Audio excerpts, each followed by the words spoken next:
Chapter number 19, Excretory products and their elimination. Animals accumulate ammonia, urea, uric acid, carbon dioxide, water, and ions like sodium ion, potassium ion, chloride ion, phosphate, sulfate, etc., either by metabolic activities or by other means like excess ingestion. These substances have been removed totally or partially. In this chapter, you will learn the mechanism of elimination of these substances with special emphasis on common nitrogenous waste. Ammonia, urea, and uric acid are the major forms of nitrogenous waste excreted by the animals. Ammonia is the most toxic form and requires large amount of water for its elimination, whereas uric acid, being less toxic, can be removed with a minimum loss of water. The process of excreting ammonia is ammonotalism. Most bony fishes, aquatic amphibians, and aquatic insects are ammonotelic in nature. Ammonia, as it is readily soluble, is generally excreted by diffusion across body surface or through gills in fishes as ammonium ions. Kidneys do not play a significant role in its removal. Terrestrial adaptation necessitated the production of lesser toxic nitrogenous waste like urea and uric acid for conservation of water. Mammals, many terrestrial amphibians, and marine fishes mainly excrete urea and are called ureotelic animals. Ammonia produced by metabolism is converted into urea in the liver of these animals and released into the blood, which is filtered and excreted out by the kidneys. Some amount of urea may be retained in the kidney matrix of some of these animals to maintain a desired osmolarity. Reptiles, birds, and land snails and insects excrete nitrogenous waste as uric acid in the form of pellet or paste with a minimum loss of water and are called uricotelic animals. A survey of animal kingdom presents a variety of excretory structures. In most of the invertebrates, these structures are simple tubular forms, whereas the vertebrates have complex tubular organs called kidney. Some of these structures are mentioned here. Protonephridia or flame cells are the excretory structures in platyhelminthes. Flatworms, for example, planaria, rotifers, some annelids, and the cephalochordate amphioxus. Protonephridia are primarily concerned with ionic and fluid volume regulation, that is osmoregulation. Nephridia are the tubular excretory structures of the earthworms and other annelids. Nephridia help to remove nitrogenous waste and maintain a fluid and ionic balance. Malpighian tubules. Malpighian tubules are the excretory structures of most of the insects, including cockroaches. Malpighian tubules helps in removal of nitrogenous waste and osmoregulation. Antennal glands or green glands perform the excretory function in crustaceans like prawns. Human excretory system. In humans, the excretory system consists of a pair of kidneys, one pair of ureters, a urinary bladder, and a urethra. Kidneys are reddish brown, bean-shaped structures situated between the level of last thoracic and third lumbar vertebra, close to the dorsal inner wall of abdominal cavity. Each kidney of an adult human measures up to 10 to 12 cm in length, 5 to 7 cm in width, 2 to 3 cm in thickness, and with the average weight of 120 to 170 gram. Towards the center of the inner concave surface of the kidney is a notch called hilum through which ureter, blood vessels, and nerves enter. Inner to the hilum is a broad funnel-shaped space called the renal pelvis with projection called calycis. The outer layer of the kidney is a tough capsule. Inside the kidney there are two zones, an outer cortex and inner medulla. Medulla is divided into a few conical masses, medullary pyramids, projecting into calyces, singular calyx. The cortex extends in the between medullary pyramids as renal columns called columns of Bertini. Each kidney has nearly 1 million complex tubular structures called as nephrons, which are the functional units. Each nephron has two parts, the glomerulus and the renal tubule. Glomerulus is a tuft of capillary formed by the efferent arteriole, a fine branch of renal artery. Blood from the glomerulus is carried away by an efferent arteriole. The renal tubule begins with a double-walled cup-like structure called Bowman's capsule. which encloses the glomerulus. Glomerulus, along with Bowman's capsule, is called Malpighian body or renal corpuscle. The tubule continues further to form a highly coiled network proximal convoluted tubule. PCT. A hairpin shaped Henle's loop is the next part of the tubule, which has a descending and ascending limb. The, the ascending limb continues as another highly coiled tubular region called distal convoluted tubule or DCT. DCTs of many nephrons open into a straight tube called collecting duct, many of which converge and open into the renal pelvis through medullary pyramids in their calyces. The Malpighian corpuscle, PCT and DCT of the nephron are situated in the cortical region of the kidney, whereas the loop of Henle dips into the medulla. In majority of the nephrons, the loop of Henle is short and extends only very little into the medulla. Such nephrons are called cortical nephrons. In some of the nephrons, the loop of Henle is very long and runs deep into the medulla. These nephrons are called juxtamedullary nephron. The efferent arteriole emerging from the glomerulus forms a fine capillary network around the renal tubule called the peritubular capillaries. A minute vessel of this network runs parallel to the Henle's loop, forming a U-shaped vasa recta. Vasa recta is absent or highly reduced in cortical nephrons. Urine formation. Urine formation involves three main processes, namely glomerular filtration, reabsorption, and secretion that takes place in different parts of the nephron. The first step in urine formation is the filtration of blood, which is carried out by the glomerulus and is called glomerular filtration. On an average, 1100 to 1200 ml of blood is filtered by the kidneys per minute, which constitute roughly one-fifth of the blood pumped out by each ventricle of the heart in a minute. The glomerular capillary blood pressure causes filtration of the blood through three layers, that is the endothelium of glomerular blood vessels, the epithelium of the Bowman's capsule, and a basement membrane between the two layers. The epithelial cells of Bowman's capsule, called podocytes, are arranged in an intricate manner so as to leave some minute spaces called filtration slits or slit pores. Blood is filtered so finely through these membranes that almost all constituents of the plasma except the protein pass onto the lumen of the Bowman's capsule. Therefore, it is considered as the process of ultrafiltration. The amount of filtrate formed by the kidneys per minute is called glomerular filtration rate or GFR. GFR in a healthy individual is approximately 125 ml per minute, that is 180 liters per day. Kidneys have built-in mechanism for the regulation of glomerular filtration rate. One such efficient mechanism is carried out by juxtaglomerular apparatus or JGA. JGA is a special sensitive region formed by cellular modification in the distal convoluted tubule and the afferent arteriole at the location of their contact. A fall in GFR can activate the JG cells to secrete renin, which can stimulate the glomerular blood flow and thereby the GFR back to normal. A comparison of the volume of the filtrate formed per day, 180 liters per day, with that of the urine released, 1.5 liters, suggests that nearly 99% of the filtrate has to be reabsorbed by the renal tubules. This process is called reabsorption. The tubular epithelial cells in different segments of nephron perform this either by active or passive mechanisms. For example, substances like glucose, amino acids, sodium ions, etc. in the filtrate are reabsorbed actively, whereas the nitrogenous waste are absorbed by passive transport. Reabsorption of water also occurs passively in the initial segments of the nephron. During urine formation, the tubular cells secrete substances like hydrogen ion, potassium ion, and ammonia into the filtrate. Tubular secretion is also an important step in urine formation as it helps in the maintenance of ionic and acid-base balance of body fluids. Functions of the tubules. Proximal convoluted tubule, PCT. PCT is lined by simple cuboidal brush border epithelium, which increases the surface area for reabsorption. Nearly all the essential nutrients and 70 to 80% of electrolytes and water are reabsorbed by this segment.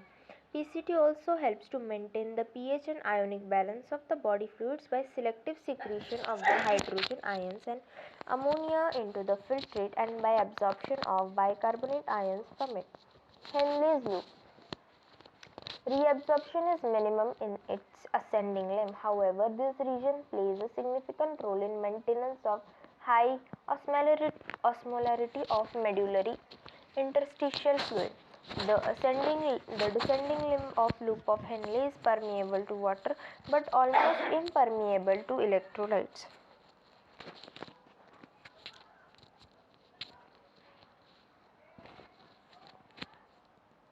This concentrates the filtrate as it moves down.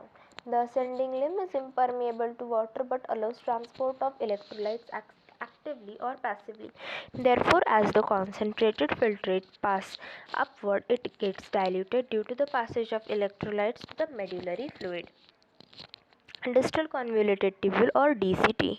Conditional ions in water takes place in this segment. DCT is also capable of reabsorption of bicarbonate ions and selective secretion of hydrogen and potassium ions and ammonia to maintain the pH and sodium potassium balance in the blood.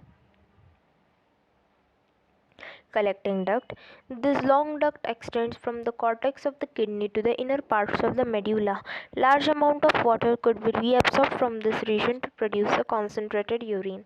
This segment allows passage of small amounts of urea into the medullary interstitium to keep up the osmolarity. It also plays a role in the maintenance of pH and ionic balance of the blood by sensitive secretion of hydrogen and potassium ions. Mechanism of concentration of the filtrate. Mammals have the ability to produce a concentrated urine. The Henle's loop and Vasarecta play a significant role in this. The flow of filtrate in the two limbs of Henle's loop is in opposite direction and this forms a counter current. The flow of blood through the two limbs of Vasarecta is also in a counter current pattern.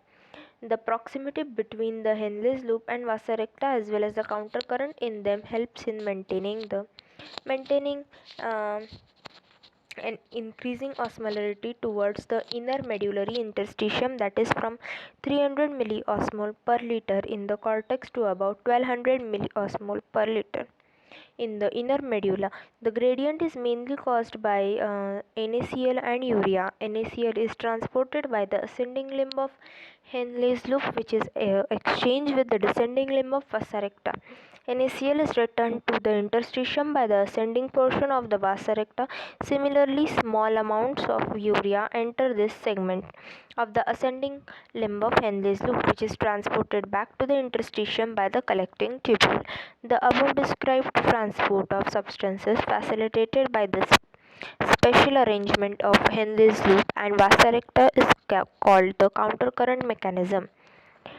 This mechanism helps in to maintain a concentration gradient in the medullary interstitium. Presence of such interstitial gradient helps in an easy passage of water from the collecting tubule, thereby concentrating the filtrate or urine. Human kidneys can produce urine nearly 4 times concentrated than the initial filtrate form. Regulation of kidney function. The functioning of kidneys is efficiently monitored and regulated by hormonal feedback mechanisms involving the hypothalamus, JGA, and to a certain extent the heart. Osmoreceptors in the body are activated by changes in blood volume, body fluid volume, and ionic concentration. An excessive loss of fluid from the body can activate these receptors, which stimulates the hypothalamus to increase antidiuretic hormone or ADH or vasopressin from the neurohypophysis. ADH facilitates water reabsorption from the lateral part of the tubule, thereby preventing diuresis. An increase in body fluid volume can switch off the osmoreceptors and suppress the ADH release to complete the feedback. ADH can also affect the kidney function by its constrictory effects on the blood vessel. This causes an increase in blood pressure.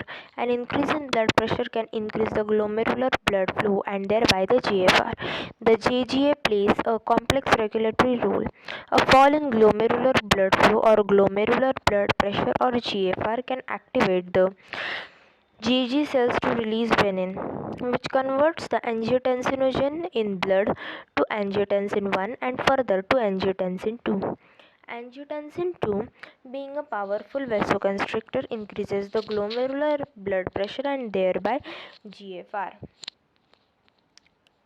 Angiotensin 2 also activates the adrenal cortex to release aldosterone.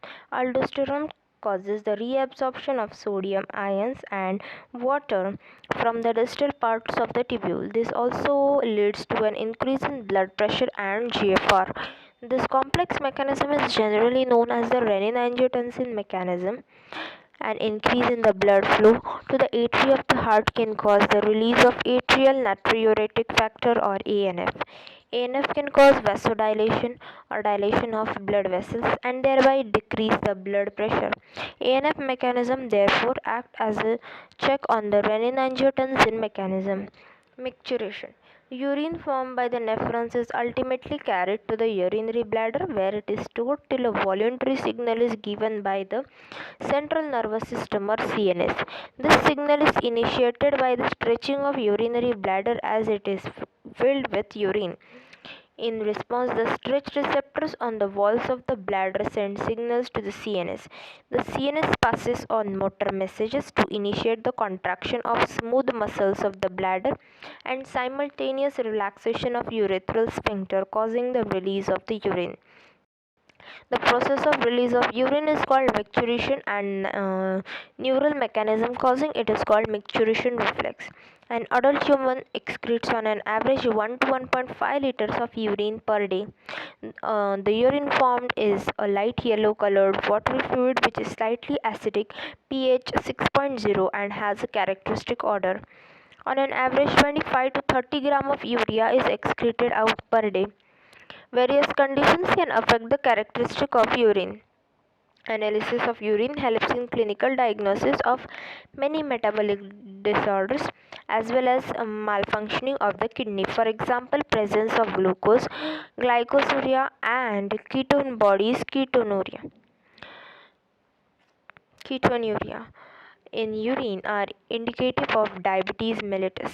The role of other organs in excretion other than the kidneys, lungs, liver, and skin also helps in elimination of excretory waste. Our lungs remove large amount of CO2, approximately 200 ml per minute, and also significant quantities of water every day.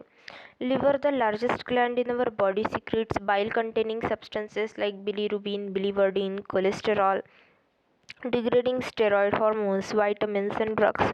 Most of these substances ultimately pass out along with the digestive waste. The sweat and sebaceous gland in the skin can eliminate certain substances through their secretions. Sweat produced by the sweat gland is a watery fluid containing NaCl, small amount of urea, lactic acid, etc. Though the primary function of sweat is to facilitate a cooling effect on the body surface, it also helps in the removal of some of the waste mentioned above. Sebaceous gland eliminates certain substances like sterols, hydrocarbon, and waxes through sebum. This secretion provides a protective oily covering for the skin. Do you know that small amount of nitrogenous waste could be eliminated through saliva too? Disorders of the excretory system. Malfunctioning of the kidneys can lead to accumulation of urea in blood, a condition called uremia, which is highly harmful and may lead to kidney failure. In such patients, urea can be removed by a process called hemodialysis. During the process of hemodialysis, the blood drained from a convenient artery is pumped into a dialyzing unit called artificial kidney. Blood drained from the convenient artery is pumped into a dialyzing unit after adding an anticoagulant like heparin. The unit contains a coiled cellophane tube surrounded by a fluid or dialyzing fluid having the same composition as that of the plasma except the nitrogenous waste. The porous cellophane membrane of the tube allows the passage of the molecules based on the concentration gradient. As nitrogenous waste are absent in the dialyzing fluid, these substances freely move out, thereby clearing the blood. The cleared blood is pumped back to the body through a vein after adding antiheparin to it. This method is a boon for thousands of uremic patients all over the world.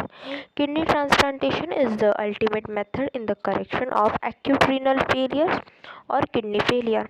A malfunctioning kidney is sorry, a functioning kidney is used in transplantation from a donor, preferably a close relative, to minimize its chances of rejection by immune system of the host. Modern clinical procedures have increased the success rate of such a complicated technique. Renal calculi, stone or insoluble mass of crystallized salts or oxalates, etc., form within the kidney. Glomerulonephritis, inflammation of glomeruli of kidney.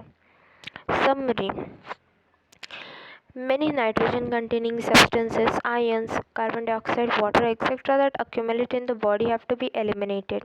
Nature of nitrogenous waste formed and their excretion vary among animals, mainly depending on the habitat, availability of water. Ammonia, urea, and uric acid are the major nitrogenous waste excreted. Protonephridia, nephridia, malpighian tubules, green glands, and kidneys are the most common excretory organs in the animals. They not only eliminate nitrogenous waste but also helps in maintenance of ionic and acid base balance of the body fluids. In humans, the excretory system consists of one pair of kidney, one pair of ureter, a urinary bladder, and a urethra. Each kidney has over a million tubular structures called nephron. Nephron is the functional unit of kidney and has two portions, glomerulus and renal tubule. Glomerulus is a tuft of capillary formed from afferent arterioles, fine branches of renal artery.